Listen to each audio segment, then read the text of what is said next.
I mean, do you ever just like think about them and you're just like, love is driving me a bit insane.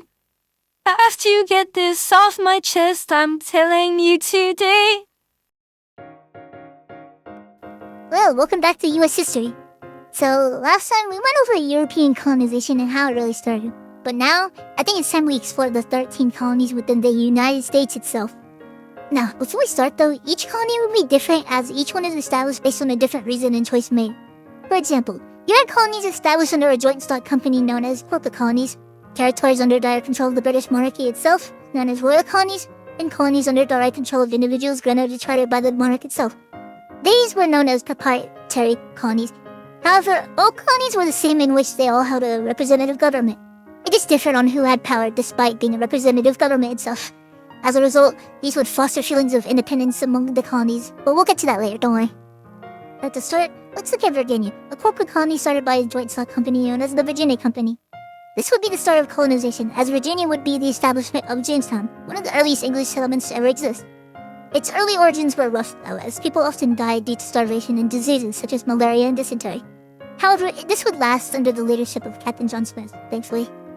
Circumstances would change, though, once John Raffoul and a Native American known as Pocahontas would develop tobacco, a profitable cash crop to carry Virginia out of its debt. Despite this, though, the Virginia Company would make drastic mistakes around debt and would lead Virginia to becoming a royal colony later on. Later on, though, Virginia would turn to indentured servitude, which was labor under contracts of roaming and freedom, to follow up on their economy. Virginia would also focus on slavery, in a system based on 53 acres of land, known as the headright system. Now, talking about their government, one of the earliest forms of representative government came from their House of Burgesses. These were the people in control of lawmaking and representation alone. Before we end off on Virginia, though, let's talk about Bacon's Rebellion.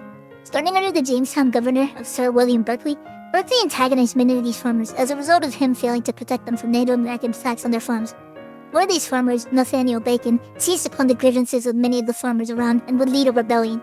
From their expeditions, Bacon and others would raid and massacre many Native Americans around the land. Bacon would also lead others to attack Berkeley's forces and burn down Jamestown. Though their army would soon be squashed, disputes were heavily highlighted as a result of the sharp class differences and the gradual colonial resistance that's starting to show against royal control.